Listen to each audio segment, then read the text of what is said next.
بسم اللہ الرحمن الرحیم۔ صرف 5 منٹ کا مدرسہ قرآن و حدیث کی روشنی میں 46واں دن 16 صفر المظفر۔ نمبر 1 اسلامی تاریخ۔ حضرت یوشع بن نون علیہ السلام۔ حضرت یوشع علیہ السلام بنی اسرائیل کے ایک نبی ہیں جو حضرت یوسف علیہ السلام کی نسل سے تھے۔ وہ حضرت موسیٰ علیہ السلام اور حضرت ہارون علیہ السلام کے خادم تھے۔ سورہ کہف میں حضرت خضر علیہ السلام سے ملاقات کے لیے جاتے وقت حضرت موسیٰ علیہ السلام کے ساتھ جس نوجوان کا ذکر آیا ہے وہ یہی حضرت یوشع علیہ السلام تھے۔ حضرت موسیٰ اور حضرت ہارون علیہ السلام کے انتقال کے بعد ان کو نبوت ملی۔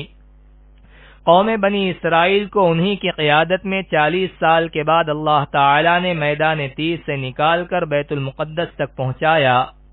جب یہ قوم بیت المقدس میں داخل ہوئی تو اللہ تعالی نے حکم دیا کہ توبہ کرتے ہوئے داخل ہونا، تو کچھ لوگوں نے توبہ کو مذاق بنا دیا۔ اس بنا پر اللہ تعالی نے ایسے لوگوں کو حکم کی خلاف ورزی کرنے اور مذاق اڑانے کی وجہ سے تباہ و برباد کر دیا۔ نمبر 2 حضور صلی اللہ علیہ وسلم کا معجزہ، اناج میں برکت۔ حضرت جابر رضی اللہ عنہ بیان کرتے ہیں، ایک شخص رسول اللہ صلی اللہ علیہ وسلم کے پاس آیا اور اس نے رسول اللہ صلی اللہ علیہ وسلم سے غلہ مانگا۔ آپ صلی اللہ علیہ وسلم نے اسے آدھا وسق یعنی تقریباً 1 کوئنٹل جو مرحمت فرمائی، تو وہ شخص اور اس کی بیوی اور اس کے مہمان اس میں سے سالہ سال کھاتے رہے، یہاں تک کہ ایک دن اسے ناپ لیا تو وہ برکت ختم ہو گئی۔ اس کے بعد رسول اللہ صلی اللہ علیہ وسلم کی خدمت میں آئے تو رسول اللہ صلی اللہ علیہ وسلم نے فرمایا، اگر تم نہ ناپتے تو ہمیشہ کھاتے رہتے اور وہ تم سب کے لیے کافی ہو جاتا۔ نمبر 3 ایک فرض کے بارے میں، اذان سن کر نماز کو نہ جانا۔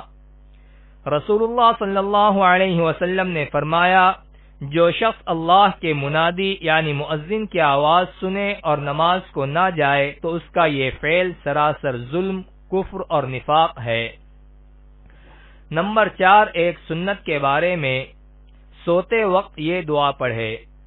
رسول اللہ صلی اللہ علیہ وسلم جب سونے کا ارادہ فرماتے تو ہاتھ کو سر کے نیچے رکھتے اور 3 مرتبہ یہ دعا پڑھتے، اللہم قنی عذابک یوم تبعث عبادک۔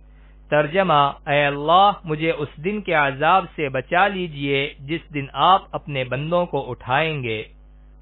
نمبر 5 ایک اہم عمل کی فضیلت، اچھا گمان رکھنا۔ رسول اللہ صلی اللہ علیہ وسلم نے فرمایا، لوگوں کے بارے میں اچھا گمان رکھنا بہترین عبادتوں میں سے ہے۔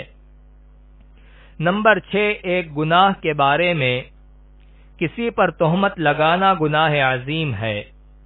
قرآن میں اللہ تعالی فرماتا ہے، جو شخص کوئی چھوٹا یا بڑا گناہ کرے پھر اس کی تہمت کسی بے گناہ پر لگا دے تو اس نے بہت بڑا بہتان اور کھلے گناہ کا بوجھ اپنے اوپر لاد لیا۔ نمبر 7 دنیا کے بارے میں، دنیا آزمائش کے لیے ہے۔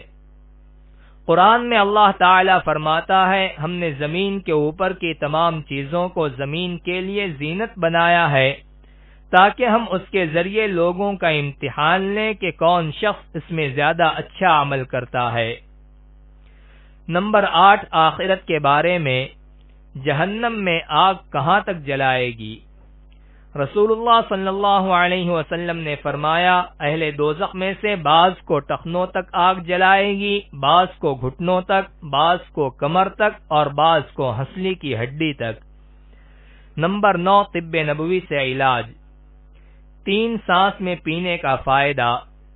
رسول اللہ صلی اللہ علیہ وسلم پینے والی چیزوں کو 3 سانس میں پیتے تھے اور فرماتے تھے، ایسا کرنے سے اطمینان ہو جاتا ہے، تکلیف اور بیماری سے حفاظت ہوتی ہے اور وہ چیز خوب ہضم ہوتی ہے۔ نمبر 10 نبی صلی اللہ علیہ وسلم کی نصیحت۔ رسول اللہ صلی اللہ علیہ وسلم نے فرمایا، لعنت کا سبب بننے والی 2 باتوں سے بچو۔ صحابہ کرام نے عرض کیا کہ وہ 2 باتیں کیا ہیں؟